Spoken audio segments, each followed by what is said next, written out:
বাংলাদেশের স্বামী সিনিয়র নায়েব আমির পীর সাহেব চরমনাই রহমতুল্লাহ আলাইহির সুযোগ্য সাহেবজাদা খলিফা হযরত মাওলানা মুফতি সৈয়দ মোহাম্মদ ফয়জুল করিম, হযরত মাওলানা মুফতি সৈয়দ মোহাম্মদ ফয়জুল করিম।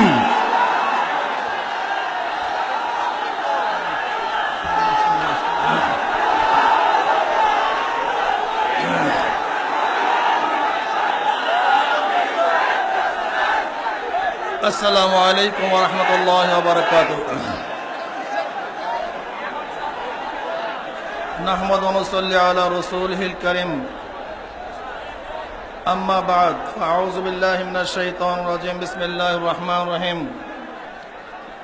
ফামান কানা ইয়ারজু লিকাআ রাব্বি ফালইয়ামাল আমালান সালিহান ওয়া লা ইউশরিক বিইবাদাতি রাব্বিহি আহাদা। সাদাকাল্লাহুল আযীম। সবাই দুরূদ শরীফ আল্লাহুম্মা সাল্লি আলা সাইয়্যিদিনা ওয়া নাবিয়িনা ওয়া শাফিয়িনা ওয়া হাবিবানা মাওলানা মুহাম্মদ সাল্লাল্লাহু আলাইহি ওয়া আলা আলিহি ওয়া আসহাবিহি ওয়া বারাকা ওয়া সাল্লাম। আল্লাহুম্মা সাল্লি আলা সাইয়্যিদিনা ওয়া নাবিয়িনা ওয়া শাফিয়িনা ওয়া হাবিবানা মাওলানা মুহাম্মদ সাল্লাল্লাহু আলাইহি ওয়া আলা আলিহি ওয়া আসহাবিহি ওয়া বারাকা ওয়া সাল্লাম। আল্লাহুম্মা সাল্লি আলা সাইয়্যিদিনা মুহাম্মাদিন নাবিয়্যিল উম্মি ওয়া আলিহি ওয়া সাল্লাম তাসলিমা। ইসলামী আন্দোলন বাংলাদেশ কর্তৃক আয়োজিত মূর্তি অপসারণের দাবি নিয়ে আজকে মহাসম্মেলনের সম্মানিত সভাপতি আমাদের শ্রদ্ধাভাজন আমির হযরত পীর সাহেব চরমনাই দামাত বরকাতুল আলিয়া, নেতৃবৃন্দ, সকল স্তরের তৌহিদ জনতা, আপনারা আজকে সমাবেশের উদ্দেশ্য সম্পর্কে সবাই জানেন। 92% মুসলমানদের দেশের সুপ্রিম কোর্টের সামনে মূর্তি স্থাপন করা হয়েছে। আমি প্রধান বিচারপতি মাননীয় এস.কে. সিনহা সাহেবকে বলতে চাই, আপনি যে চেয়ারে বসেছেন সেই চেয়ারটা হলো নিরপেক্ষ চেয়ার। যে কোনো ধর্মের লোক, যে কোনো দলের লোক আপনার কাছে যাবে, আপনি নিরপেক্ষ বিচার করবেন। কিন্তু আপনি সুপ্রিম কোর্টের সামনে যেই মূর্তি স্থাপন করেছেন সেই মূর্তি কোনো নিরপেক্ষ প্রতীক নয়, বরং হিন্দুদের প্রতীক। আপনি চেয়ারে বসবেন নিরপেক্ষ চেয়ার, আর স্থাপন করবেন সাম্প্রদায়িক মূর্তি। বাংলাদেশের মুসলমান কোনোদিন এই মূর্তি মেনে নিতে পারে না। আজকে বাংলাদেশের অবস্থা আমরা কি দেখছি? পহেলা বৈশাখের নামে মঙ্গল শুভযাত্রা। আমরা কি দেখছি? পহেলা বৈশাখের নামে ঢোল বাদ্য এবং বিভিন্ন ধরনের হিন্দুদের কৃষ্টি কালচারের সংস্কৃতি স্থাপন করার ষড়যন্ত্র চলতেছে। আমরা কি দেখছি? বাংলাদেশে টিসিতে গরুর গোশ পাকাবার কারণে বাবুর্চিকে মারা হয়েছে। আমরা কি দেখেছি? বাংলাদেশের নারায়ণগঞ্জে গরুকে কেন্দ্র করে একজন মানুষকে মারা হয়েছে। আমরা কি দেখেছি?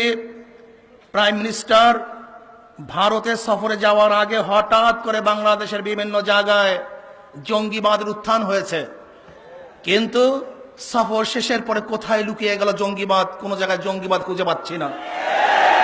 আমরা কি দেখছি? 2 মাস আগে, মাত্র কয়েকদিন আগে ভারতের প্রধান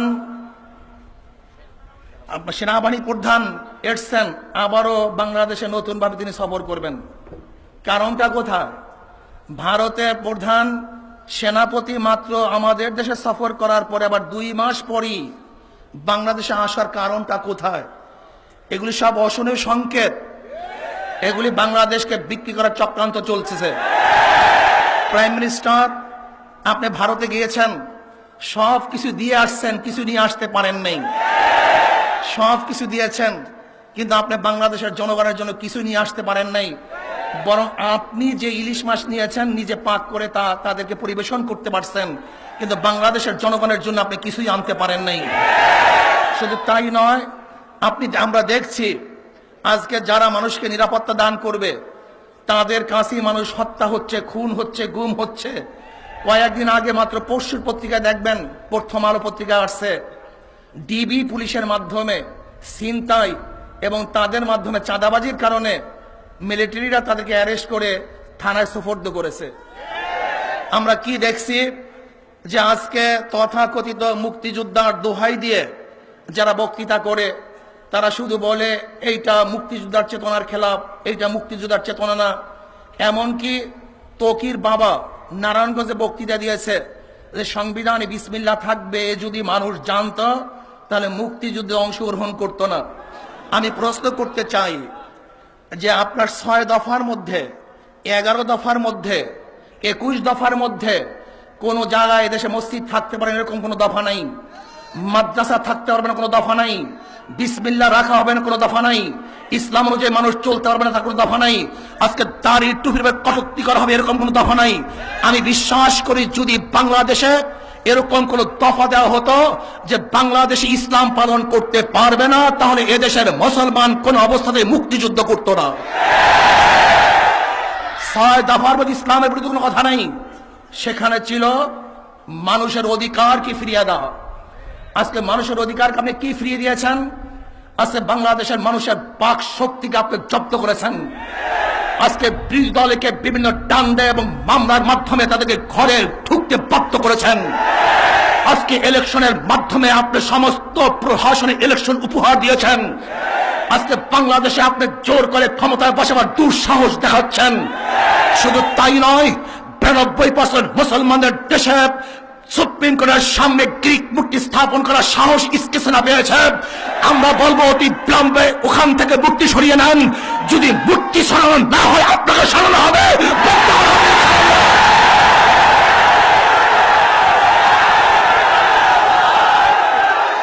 ভাইয়ারা আমার, বাদল সাহেব, জাসদের বাদল সাহেব, আপনি ওলামায়ে কেরামদের গালি দিয়েছেন, সর্বনিম্ন গালি দিয়েছেন, অথচ আপনাদের ভোটের হাড়ি তো সব সময় ফাঁকা থাকে।